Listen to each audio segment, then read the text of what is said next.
Ladies and gentlemen, my name is Plastic Bagman, and Astra, you may be wondering, what do you do when you're in Providence, Rhode Island? Do you visit the Roger Williams Park Zoo? Do you go to the School of Design Museum of Art? Or do you just go back and watch SmackDown live in the home of, I don't know, Providence, Rhode Island? We're back here again. Yeah, it feels like we were just here a few weeks ago, but everybody welcome. A warm welcome to your former Colossal Television Champion, the inaugural, I believe. In a way, kind of, ish. Yeah, you know what? You make a good Jinder point. Mahal likes to say that he was the first ever Colossal Television Champion, but that's not really what. I don't know. It's weird. He debuted it and lost it in the same night, so I'm still gonna say Sammy is the first one. Literally the same match. He came out with it. Wonderful, here's the belt, and then he lost it. So I'm in the mindset as he didn't actually hold the belt, but he was just bringing it to the ring and was competing for it. But ultimately, Sami Zayn won the Battle Royale to become the first ever Colossal Television Champion, bringing it to SmackDown Live immediately. Yeah, and then it went on to live on SmackDown for the entirety of its run. Pretty much, yep. Until Mr. Perfect was drafted to Raw, but then never even showed up on the brand with said belt. But what we got going on here right now is we got Carl Anderson finally making his intentions clear that he is going to be challenging Dexter Lumis for the Colossal Television Championship. And in doing so, if he won the match, would bring all of the gold that SmackDown has available to it to the club. So a huge amount of weight on his shoulders here. Absolutely. Very happy to see Anderson in a championship opportunity, but I mean, at the same time, he seems like he's just running down the list. I mean, he beat Jinder, he didn't beat Mr. Perfect because he hasn't been seen in a while, but he beat Jinder, he beat Mick Pick beat him. He lost to Mick Pick. Fortunately, the title opportunity does not disappear because of that, but he is slowly working his way through the Colossal Television Champions of the past, sorry. Correct. The last one, of course, was Elias, who wasn't drafted to the roster, or either roster this series, so we'll have to wait and see. But then again, neither was Sami Zayn, but here he is on SmackDown, so maybe the general manager's got some ties and can get Elias back for another match as well. Oh, maybe that would be good to see, but I can imagine there's some bad blood between Sami Zayn and the club right now, as for some reason last season he decided to pair up with Luke Harper, who at the time was the WWE Champion. Luke Harper lost the belt to AJ Styles, and then Luke Harper went the way of the dinosaurs and just sort of disappeared, and Sami Zayn along with it. Maybe him and Sammy went off to ride the sunset together. Pin the attempt there, but a kick out before one for Carl Anderson. Yeah, it's hard to say, but either way, Sami Zayn back on SmackDown. A beautiful drop kick from Carl Anderson, but nobody home.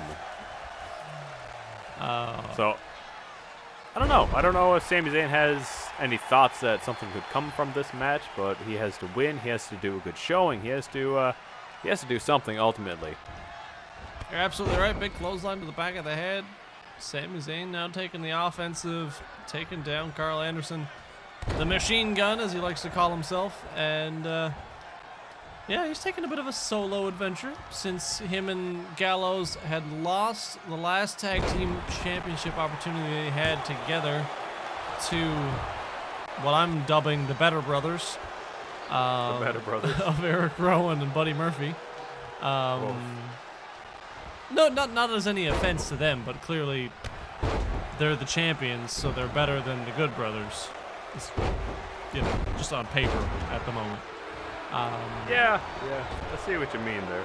Yeah, not to put the Good Brothers down, but just, For sure, it was way back in Jeddah, Saudi Arabia, week 17 of Series 2 that the OC lost to the Usos, who I believe also went undrafted. Correct. So the Good Brothers lost, but because of their affiliation with the club, who the WWE champion was, and the tag team champions, Gallows and Anderson, still have a job here. Yeah. So, well, now, of course, Luke Gallows picked up the Hardcore Championship off of Drew Kind weeks ago. Count of 2, roll up here, 3. Carl Anderson just stole the victory while we're talking about other things. There's a lot of history going on right now in the story of the club that you got to cover. You got to explain this stuff. There's a lot to it, Astra. Sorry that we didn't really call too much of that matchup, but Carl Anderson pulled out a victory, finally gaining some sort of momentum leading towards his championship opportunity in just 2 weeks' time. Yeah, absolutely. Nice inside cradle there, but Sami Zayn a little frustrated. Oh, absolutely. This is probably coming back from what we mentioned earlier, that Sami Zayn has some bad blood with the club. Back in the ring they go. Sami Zayn. Oh. I don't even know what to call that move, but let's call it a sunset flip thing. Sunset flip power bomb of sorts. I don't even know. Sami Zayn hits it, and that's all he needs to do is he heads out of the ring there. Okay. Hey, he made his intentions clear. That's really all that we need. But right now we have, what is this? The semifinals for the SmackDown bracket? One of the semifinals. Yes. One of the semifinals for the SmackDown bracket, Zelina Vega and Io Shirai facing off here right now to try to figure out who will go into the finals for SmackDown. Of course, we don't know the other side yet. No. UCB and stuff. Do we? No. Well, technically, due to some technical difficulties and Providence, Rhode Island, giving us some issues, UCB Throwdown did not happen this week. So that match will have to come at a later date. At the very least, we will update you when we know more about it. But in the meantime, you've got Io Shirai versus Zelina Vega. Yep. Which are the two people that I accidentally said faced each other a week ago. Yeah, so good on that. But yeah, there is currently a travel restriction in Providence, Rhode Island, so it took a lot of convincing, a little bit of under-the-table deals, bargaining, if you catch my drift, in order for us to actually have this show in Providence. I don't know why that was such a big deal. I guess I don't know. The logic was we'd already been here once, and why would we come back? I had to ask myself the same question. But anyway, that's besides the point. I love Providence, Rhode Island. I don't know what you're talking about. I mean, I really like the zoo. You know what I like? Pandas.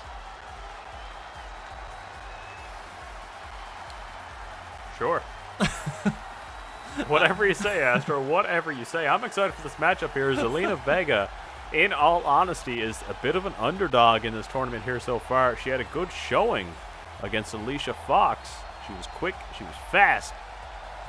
And I think that there is going to make for some interesting matchups here tonight, especially against Io Shirai, who is known for her high-flying prowess or quick movements and all that good old fun stuff. You're absolutely right. Zelina Vega, definitely the underdog of the situation. She's very nimble. She proved herself to be quite the competitor against Fox back a few weeks ago. Oh, a couple quick kicks. And a snap DDT. Okay. Proving herself to be quite the competitor, though, and showing she can do it all on her own without the help of Andrade. Yeah, so far so good, but now this is only the semifinals. She has to beat the Queen of the Sky, Empress of... I can't remember what she's even called anymore. If I did my research, if I did my job, I would know what it is, but I don't actually know. But, oh, jeez, that was nasty. It's because you spend too much time looking up information about the places we are and not the matches that we're calling. Don't call me out like that. I'm sorry. It's just because you lost your notes in the travel restrictions. That's totally it.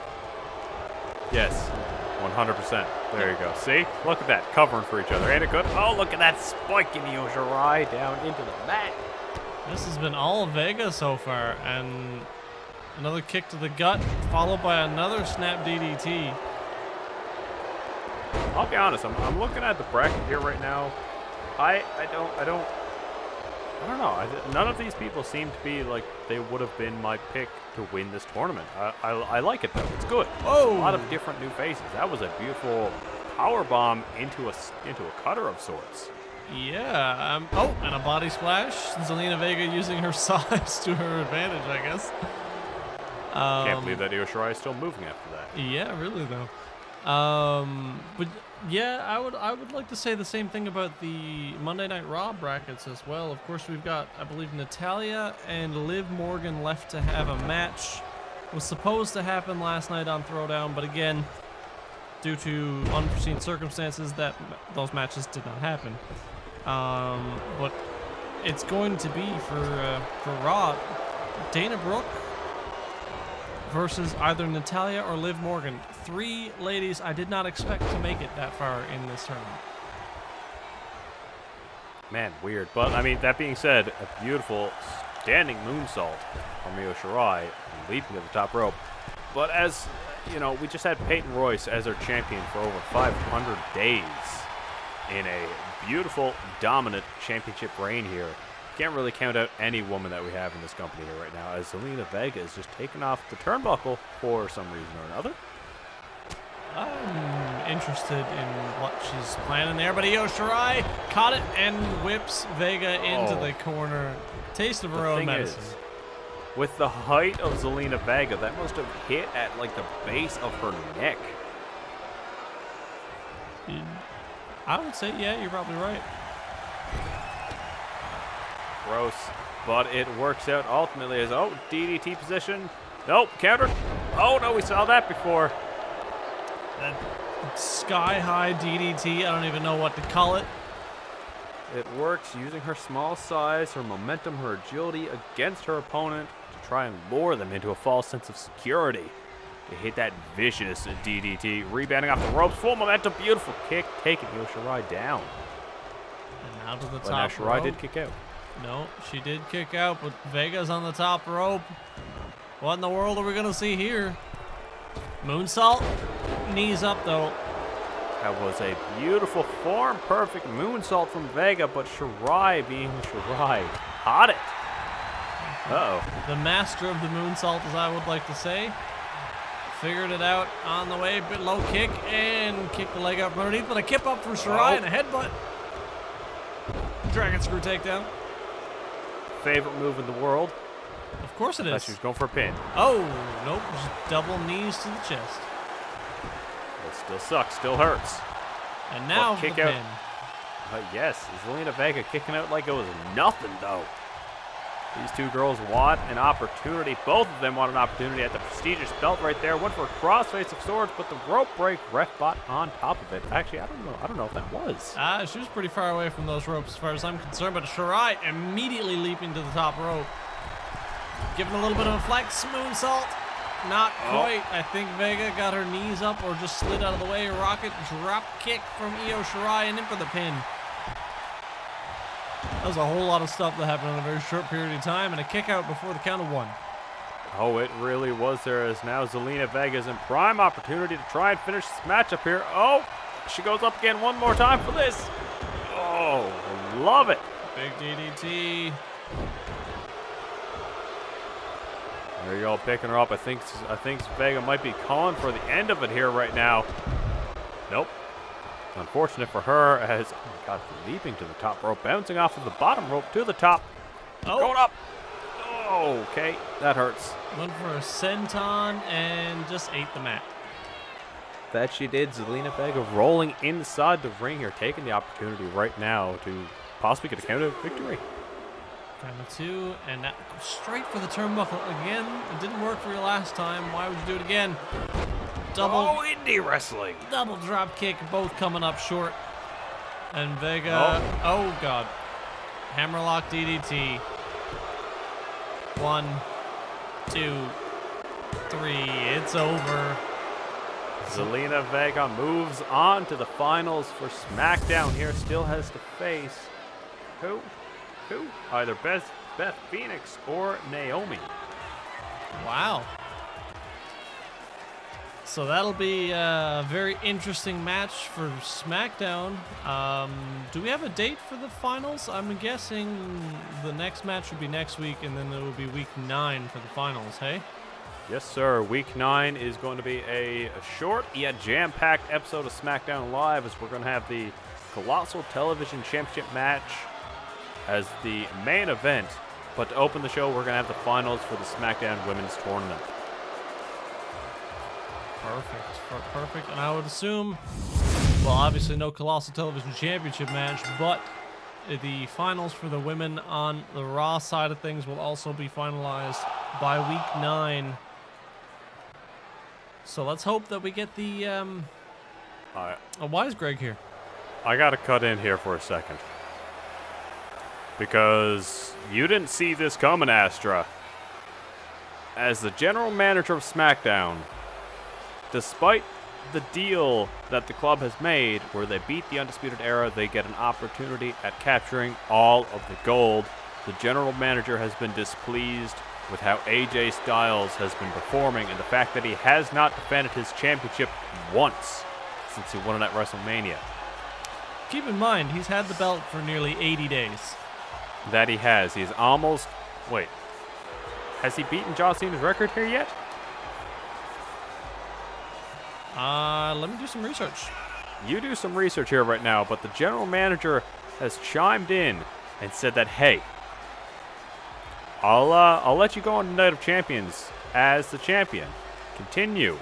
But you need to defend against somebody of my choice. And for some reason, John Cena, the Doctor of Thugonomics story, is back after his WrestleMania match with Stone Cold Steve Austin, who, of course, is still kicking on the SmackDown side of things. Has a match with Kevin Nash next week. Falls count anywhere. Today is the 6th of August, is that correct? Yes. Then AJ yes, Styles that is the date. Is officially 2 days past the record of John Cena right now. There we go. And John Cena is not one to take that too kindly as he gets ready to try and take his championship back and potentially a spot on the SmackDown Live roster, but he has to go through this man right here, the phenomenal one, AJ Styles, flanked on his left and right with Rowan and Murphy, respectively, the UCB Tag Team Champions. Look at all this metal. I can't say gold because it's not all gold. But you want to know something? Yo. There's the champs.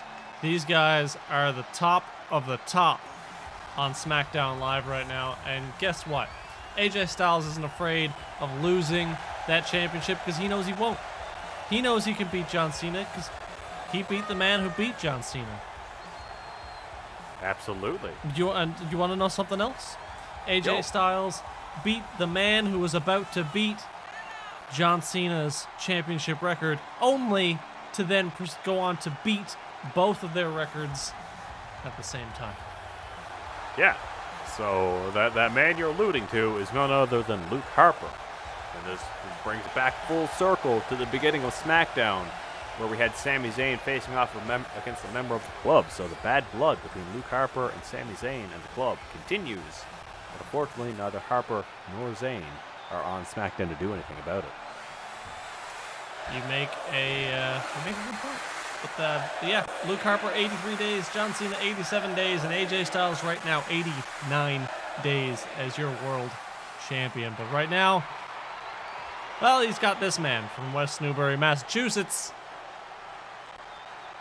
who could possibly take that belt as easily back as it was given to him.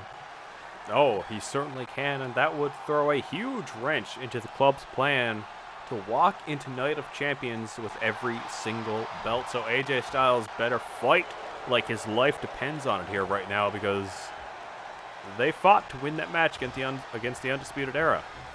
I don't want to, or they don't want to see that ruined here. You make, so you're absolutely right. As the ref here showing that championship to John Cena, the one that he wore around his waist all but 5 months ago, 6 months ago. It's been a little bit. I'm not good with dates or time or anything, but Buddy Murphy and Rowan on the outside, AJ Styles, John Cena ready to go at it here tonight. I expect this is going to be one heck of a match here tonight, Astor. I'm excited for a beautiful German suplex from AJ Styles starting off, showing that he is not afraid of John Cena. Too sweet. AJ hits that beautiful German, like you said. Goes for a clubbing blow and a stiff forearm to the face. It's okay, so AJ in control of this match so far. John Cena showing a bit of ring rust. Absolutely. He's been a little bit busy. Currently not under contract with WWE, doing this as a favor to the general manager of SmackDown, which is bizarre, because we still don't know who the heck that is. Nope. Neither SmackDown nor Raw's general manager has come forward to claim the responsibility just yet. They just keep making matches and letting things go, and eventually we'll figure it out, I guess. But there's been a few slips. I think in terms of Monday Night Raw, the veil of secrecy is slowly fading away. But other than that, nice back suplex there from Cena, jumping over AJ. But other than that, yeah, at the moment, both still very anonymous. Yeah, I think we're going to see one of the few faces of the general manager of Raw soon enough. But AJ Styles getting Cena up for, I thought he was going for, I don't even know, but it ended up being a sidewalk slam. What? Yeah, I actually don't know exactly what happened there. Half Nelson, neck breaker. Now Cena these two are pulling out. These two are pulling out moves that I don't remember ever seeing from the two of them. Well, if you think about it, John Cena, every time he leaves and comes back, he has a new move in his moveset. So this is true. This is very true. AJ, on the other hand, I have no idea. Snap suplex. Snap new leg. He's just literally phenomenal. His name works. Basement drop kick, but Cena rolls out of the way. Clothesline, barely connecting. I'm just saying, just bring it. Oh, Cena's not too worried about this. What? Just did a somersault over the back of AJ Styles. No, I think that was a very good indication of the ring rust that John Cena has right now. That wasn't good. I expect better from the Doctor of Thugonomics. He got a PhD after all. It's not looking good for him capturing his WWE Championship. Oh, big reversal and a jab to the chin, and then a jawbreaker from AJ. These two men are literally going back and forth to a T. Arm drag takedown and calf crusher from AJ, but that's going to be a rope break. Ref's going to call that off. That was literally a rope break as John Cena was rolling into the ropes as AJ Styles was setting up the calf crusher. But I'm very surprised about how little offense John Cena has had here tonight. You say that, but I think he's had just enough offense. Buddy Murphy's that time, I don't know if you saw that, was just jumping around like a schoolboy. Think about it. With joy for his Buddy Murphy has not seen a lot of action here. He had that matchup at WrestleMania, but ever since then he has not been seen as he has had a persistent nagging injury. I believe a broken rib or something of the sort. Some nagging chest injury at the very least. It was something for sure, and it was nagging. He re-aggravated it multiple times. He came back in action. So he had to talk with the general manager, took time off. The tag team belts have been on the sidelines here now, but they're not going to get that opportunity at Night of Champions, as there is going to be a team from either SmackDown or Raw challenging them for the belt. That'll be determined under throwdowns here. Do you want to explain that interesting stipulation that we got? Oh, yeah, absolutely. Announced by both general managers, actually. They CC'd me in an email saying that coming up on the next episode of Throwdown, there are going to be 2 Fatal 4-Way matches.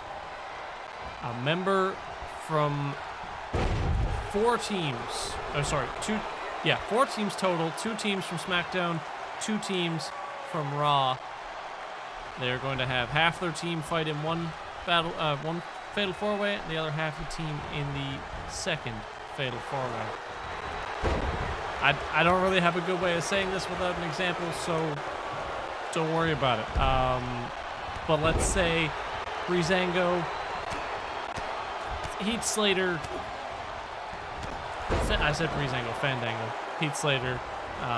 Buddy Murphy doesn't count. I don't know. I don't know where I'm going with this. Either way, the winners of the two fatal four-ways will determine the two teams that face for number one contendership. And if both members of the same team win their fatal four-way, then their team just goes for the belt. It seems like a lot, but once you actually look at how it's going to work in paper, it all makes sense here as John Cena, 5 moves of doom into the 5 knuckle shuffle. AJ Styles, it ain't looking good for you right now, my friend. You need to pull your head out of your ass. That's probably the best way to do it, as you're about to lose your championship, boy. It's looking like the attitude adjustment or the FU, whatever you want to call it. Oh my God, Cena hit it. Oh God. Oh, AJ Styles kicked out of the attitude adjustment. A big FU to John Cena right there. John Cena having words with the ref, trying to figure out. I think that was a 3 count. Whoa. Wait. Styles clash from Styles. I almost said from Cena. That would have made absolutely no sense. And then to the... Didn't even put the match away with the Styles clash. He's going for the forearm. Can he connect with it? He needs more. There it is. The phenomenal forearm taking down John Cena. Our camera is... I think it was on the mat there. I think the lens got broke. Unfortunate. Okay, good. We cut to another camera there as AJ Styles manages to retain his WWE Championship against John Cena, lengthening his reign to what is that going to be, 103 days by the time we get to Night of Champions? Oh, a little bit over? A little bit more. At the very least, we saw that calf crusher into the ropes. Another pin. Way to go, guys. Great replay. Arm drag, drop toe hold. Yep, fantastic. Get the FU. Hey, man. Or no FU. No. The FU, though. No, man, the replays are an indication of our talent as commentators, but that is a fantastic way to close the show. You get what you pay for as AJ Styles is the champion, and we shall see you guys next week for Monday Night Raw. I'm Plastic Bag Man, Astro Gaming. We good? Have a good night, guys. See you next week.